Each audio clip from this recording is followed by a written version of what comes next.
Muy buenas noches a todos. Bienvenidos al segundo ciclo de conferencias online titulado Arqueología y Alimentación, que está organizado por Neltilistli, divulgadores de nuestro pasado, y por la Asociación Numismática de Jalapa, ANUMSHA. Y en esta ocasión tenemos nuestro cuarto invitado especial. Él es el maestro Omar Velasco Martínez. Es licenciado en Filosofía por la UBAC, así como licenciado en Ciencias Teológicas y maestro en Teología y Mundo Contemporáneo por la Universidad Iberoamericana. Es originario del Valle del Mezquital y miembro de la comunidad otomí. Es autor del libro El banquete otomí, diálogo entre cocina tradicional, placer comensal y Eucaristía, publicado el año pasado, y actualmente en el marco de su investigación doctoral en el posgrado en antropología de la UNAM, se dedica al estudio del convite entre los otomíes de Ixmiquilpan, Hidalgo. La charla que nos trae el día de hoy se titula Del sacrificio e ingesta del venado y del cordero, cocina y ritualidad en el Valle del Mezquital. Bienvenido, maestro. Gracias, muy amables. Es un gusto compartir un poquito de lo que ando yo investigando ahorita por acá en el Valle del Mezquital. Quisiera pues comenzar este momento de charla poniendo algunos antecedentes. Se ha argumentado ampliamente que la alimentación mesoamericana era principalmente vegetariana, que la proteína y por lo tanto la carne era un asunto sumamente escaso, ¿no?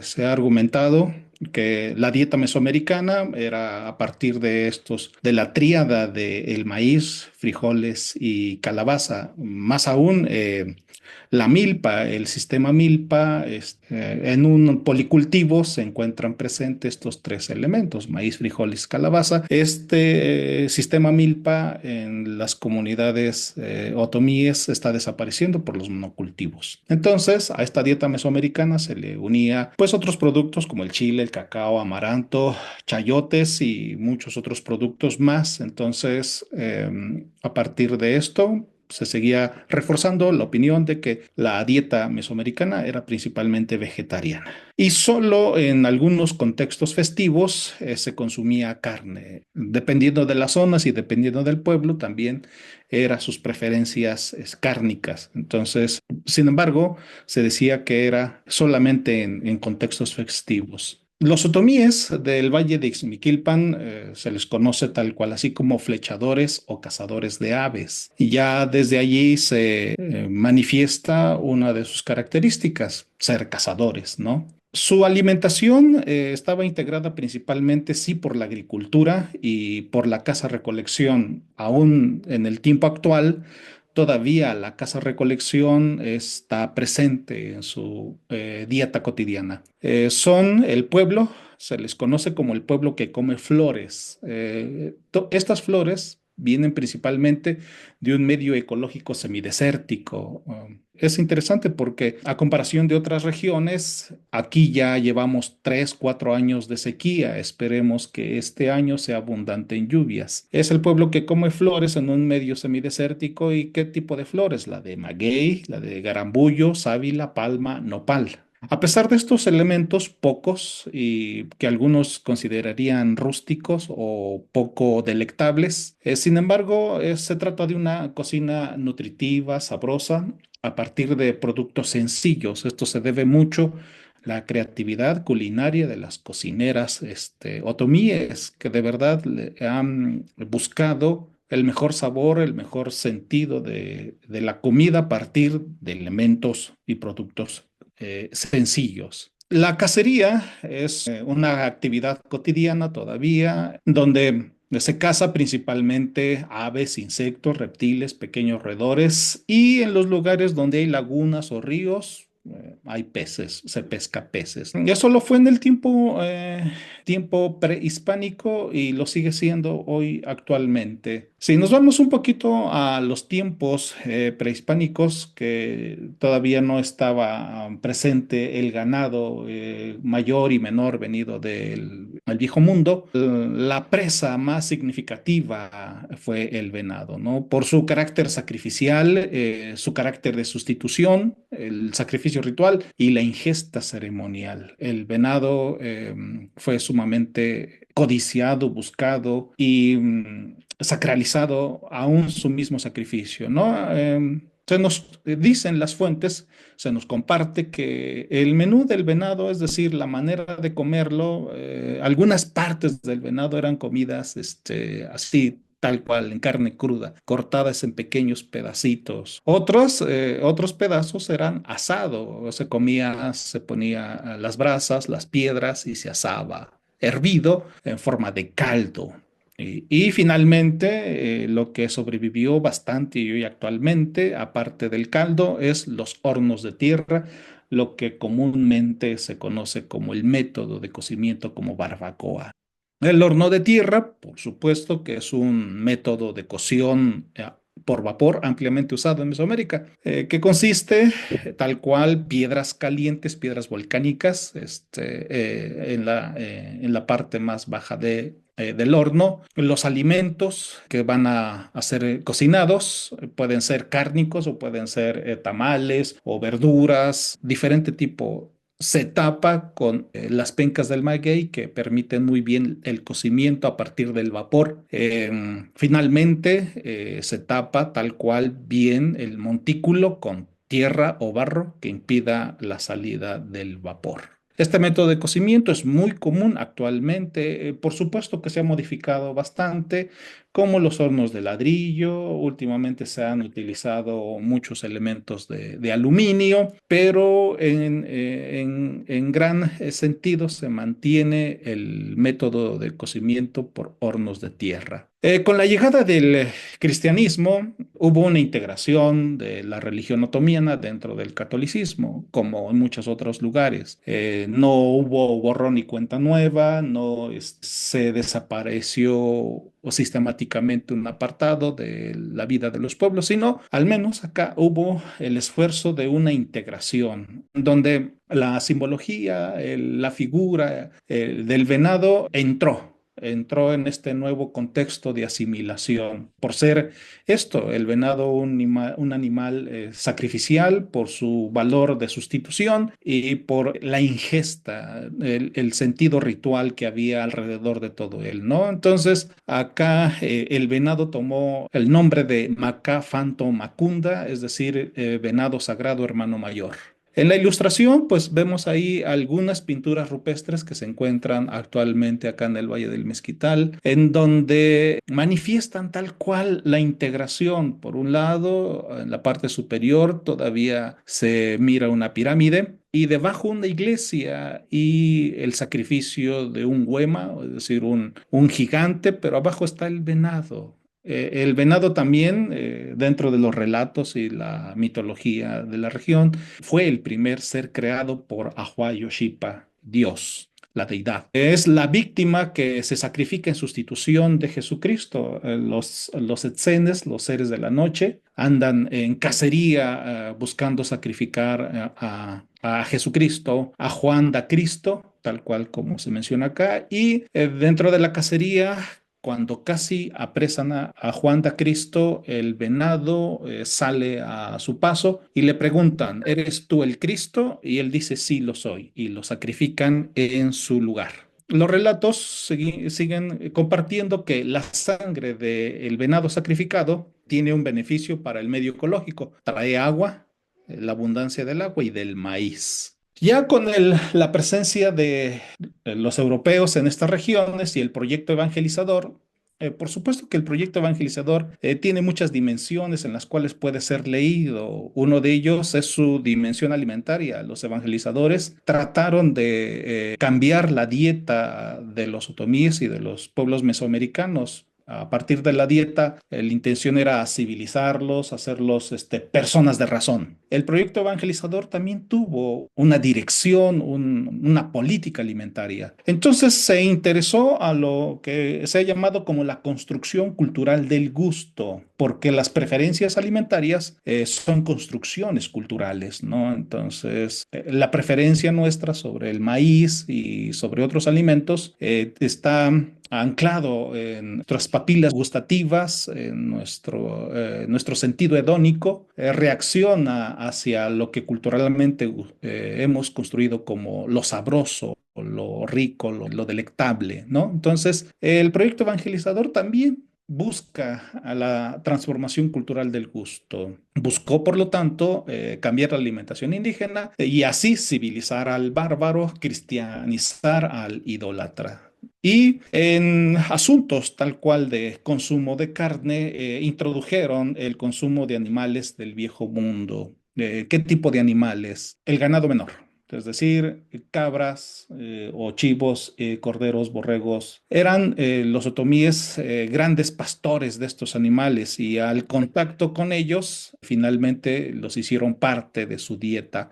La res fue siempre un animal del gusto de los conquistadores, de los asentados, y sigue siendo hoy una comida no tan cotidiana. Entonces, a partir de la llegada de este animal, el chivo, y después el cordero, los otomíes asociaron inmediatamente al venado en el chivo. Su conducta silvestre, es interesante ver que al menos acá en el valle el chivo o la cabra es un animal semidomesticado que puede sobrevivir muy bien en ambientes semidesérticos y que su naturaleza es mucho más libre que el cordero, que es más manso, más domesticado. Y por supuesto la apariencia entre el venado y el chivo lo vieron muy semejante. Fue comido conforme al gusto mesoamericano, asado, en caldo, los caldos de olla y en hornos de tierra. Por supuesto, volvemos a la barbacoa. Es interesante que en este proyecto evangelizador no solamente se comen nutrientes, también se alimentan imaginarios, praxis sociales, ¿no? Lo que en algún momento llamó Marvin Harris, bueno para comer, y por otro lado, Claude Lévi-Strauss, lo que él llamó el bueno para pensar. Comer pues esta dimensión de comulgar, entrar en contacto con la otredad, es la proximidad con el medio ecológico, con el alimento mismo, con las personas. Entonces, comer es esto, es un acto de profunda proximidad a partir del ser humano como una oquedad constantemente abierta. Hace referencia a nuestra condición contingente. Necesitamos el alimento, nos habla, nos dice de nuestra condición contingente que a diario necesitamos ser nutridos. Pero dentro de este proceso evangelizador, en la ingesta de lo simbólico, tenemos pues al chivo y al cordero. Dentro de la teología de estos primeros evangelizadores, los frailes, tenemos al cordero y al chivo. Poco a poco va desplazándose el venado porque el medio ecológico cambió, porque el venado fue cazado en demasía, porque no se respetaron los tiempos de veda y el venado fue un animal sumamente desplazado y poco a poco desapareció. Entonces nos quedamos ahora con el venado y el chivo. El cordero inmediatamente en esta construcción del gusto es la víctima adecuada del sacrificio. Nos vamos tal cual a la religión judio-cristiana, ¿no? Entonces, en un poco de acercamiento a los textos bíblicos del Éxodo, inmediatamente nos recuerdan al cordero. Este cordero es el animal adecuado del sacrificio, aquel cordero pascual que da la liberación de un pueblo esclavizado. Y para comenzar este proceso de liberación hay una cena, hay una cena pascual en donde el animal consumido con una reglamentación muy clara es el cordero. Ya en el cristianismo se habla, ya no es un animal el cordero, ahora es Jesucristo el Cordero de Dios que trae redención, ¿no? Y por supuesto, en la vida ritual litúrgica de la iglesia, la misa es el sacrificio incruento por el que se presenta a Jesucristo como alimento. Esta es una propuesta epistémica que se sigue reproduciendo hoy actualmente con bastante vigencia. Por el otro lado tenemos al chivo, igual dentro de este contexto religioso, cultural, en donde el chivo encarna el maligno, es el diablo, es el tentador, aquel que se opone al plan liberador de Dios. Es ya entre los otomíes es el que representa los excesos, el líbido descontrolado, la muerte, lo demoníaco y lo monstruoso. Entonces, a partir de este contexto, ¿qué comemos? Comemos el cordero, comemos el chivo, así como el venado poco a poco fue siendo desplazado por este proyecto evangelizador y la transformación cultural del gusto, se fue prefiriendo el cordero sobre el chivo, ¿no? En este sentido de comulgar con los entes locales. Y ya en el convite otomí, actualmente, después de este gran proceso, siempre hay barbacoa de cordero, ¿no? El chivo también es un animal que poco a poco ha sido desplazado y nos quedamos solo con el cordero entonces. En el convite, tal cual, la ingesta de la carne del cordero es el plato fuerte. No hay fiesta o comida importante que carezca del plato fuerte. Y el plato fuerte es siempre una sabrosa, rica y suculenta barbacoa de cordero. Algunas familias, algunas comunidades integran chivos y corderos en el mismo horno, porque la carne del cordero es mucho más grasosa y la carne del chivo es mucho más magra. Entonces, la combinación de estas dos carnes hace que se pierde un poco lo grasoso y lo magro adquiere un poco más de sabor a partir de la grasa. En un mismo horno puede estar colocado chivos, corderos, además de pollos, unos pollos enchilados muy bien presentes, y el cerdo. Últimamente, de unos 20 años para acá, se está convirtiendo el cerdo en un animal que empieza a ser comido con bastante gusto. Anteriormente el cerdo solamente era muy buscado en forma de su manteca. La mejor barbacoa es aquella que proviene de corderos tiernos y criollos. Aquellos corderos que son criados en criaderos en masa no sirven. Su sabor a partir de alimentos ultraprocesados inmediatamente se nota. Todavía es muy presente que las familias hagan caldos de olla de chivo. No, no existen moles, por lo regular, o lo que me ha tocado estudiar. El mole de chivo no es un plato preferente. Lo que sí hay son caldos de olla de chivo. Por supuesto que también va siendo sustituido por la carne de res. A los seres locales sagrados o comensales divinos siempre se les agasaja con alimentos cárnicos. Puedes poner mole, tortillas, tamales, pero la carne siempre tiene que estar presente porque es un alimento agradable a su gusto. Fíjate que te voy a dar un dato que quizá no conozcas. ¿Sale? Hace algún tiempo leí por ahí que había evidencia de borrego cimarrón en Mm. contexto prehispánico en la zona de Tula, por ahí del 800 después de Cristo. Y se me hizo bastante interesante, creo, hipotéticamente, que el borrego cimarrón pudo haber sido consumido en época prehispánica. Es una hipótesis, no tengo evidencia para sostenerla, pero se me hizo bastante curioso que estuviera esa evidencia por ahí.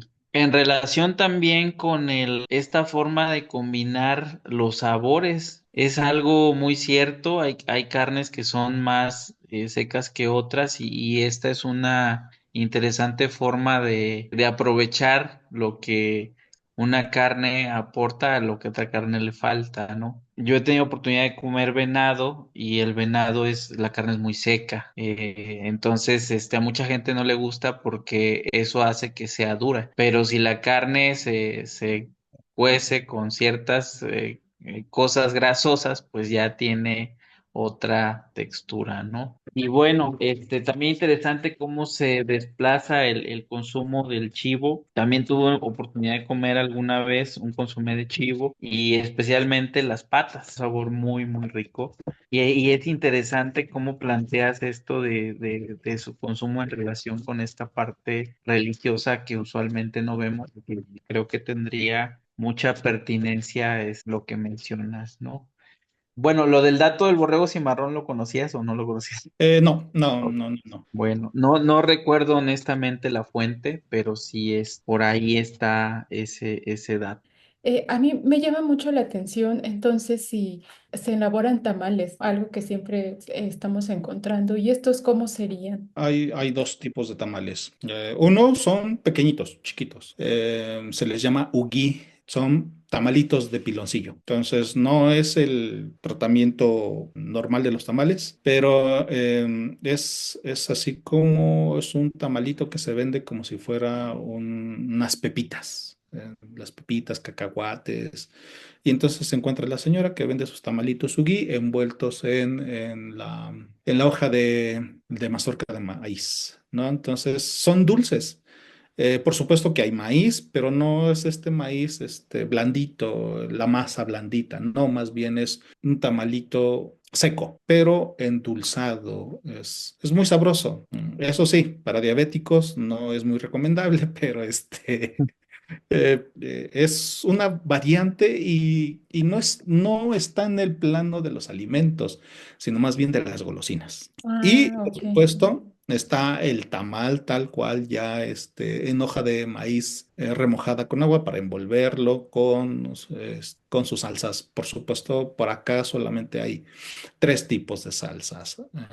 Roja, verde y de rajas, ¿no? Carne puede ser pollo, res, puerco, ¿no? Y eso sí, dentro de los contextos festivos o de la alimentación cotidiana los encuentras en las mañanas.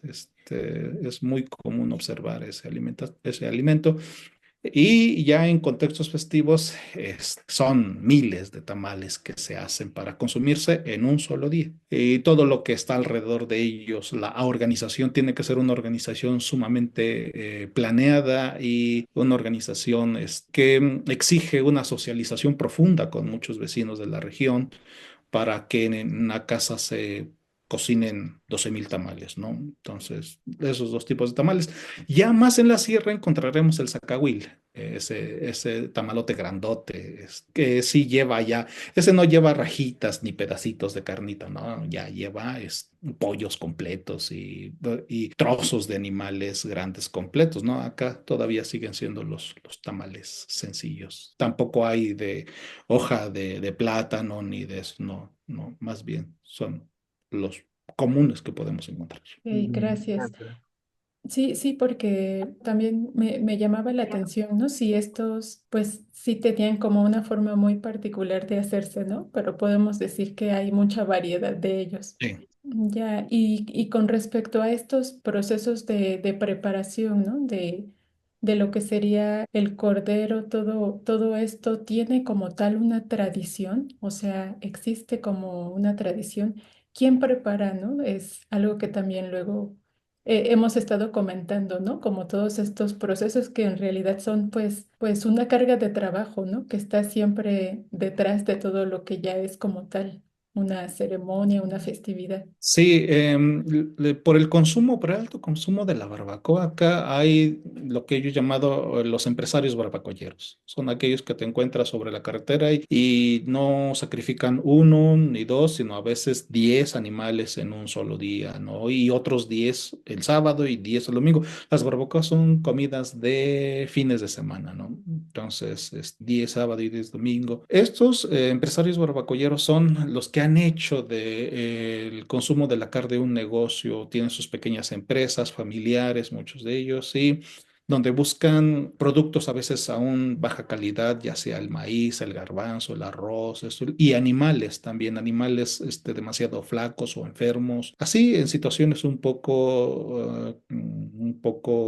no tan positivas para el sacrificio. Entonces, a veces llega el comensal y pide su barbacoa y se la dan, pero existe otra forma de personas, el matancero, por supuesto que siempre es un varón.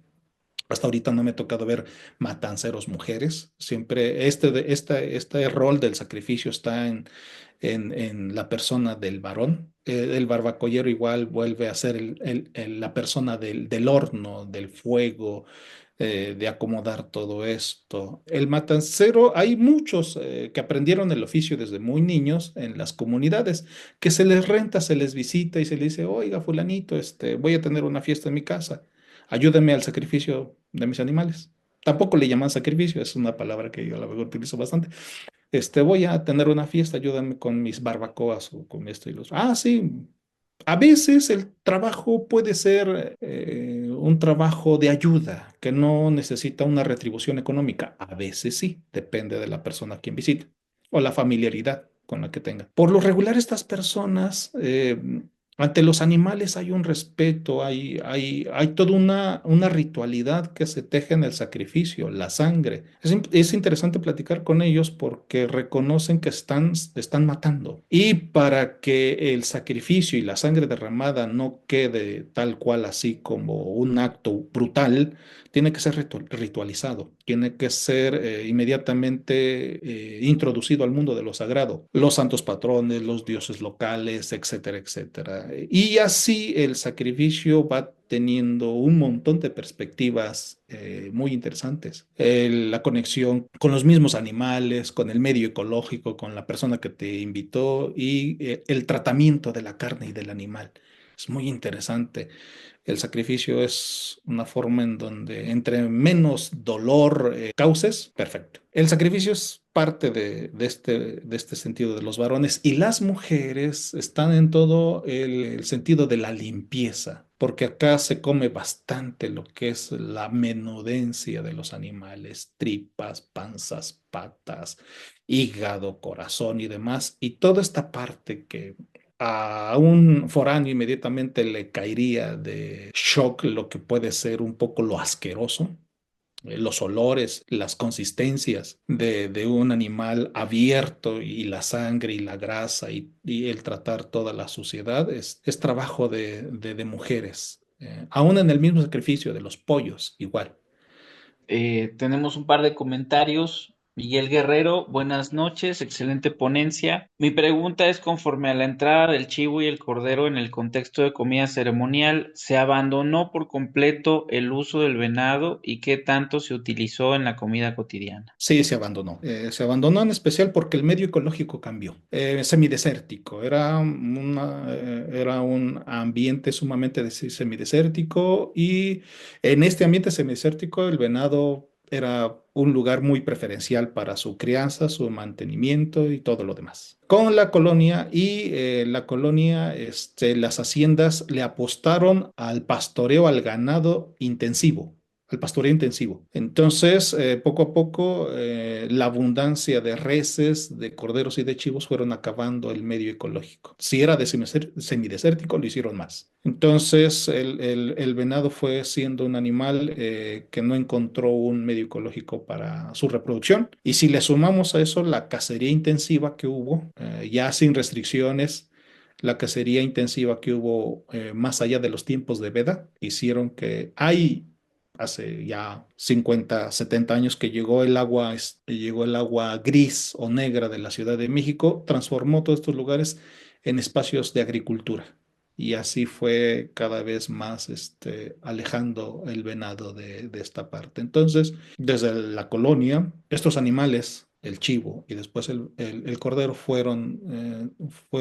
sustituyeron, ¿no? Entonces, eso es lo que ocurrió. Y Graciela Castellanos Osorio nos pregunta si el cordero solo lo hacen en barbacoa o también en michiotes. Muy poco en Michoacán, muy poco. La gran comida siempre ha sido la barbacoa y a veces en caldos de olla. Pues el caldo de olla también es una preparación aún antes de la llegada de los conquistadores, los colonizadores, y se mantuvo, pero digamos, el platillo preferencial por el cual se sacrifica y se come el cordero es en barbacoa. Muy poco michotes. El michote es asunto de los pollos y el pescado. El pescado en las regiones donde hay lagunas, ríos, se hacen ricos michotes de pescado.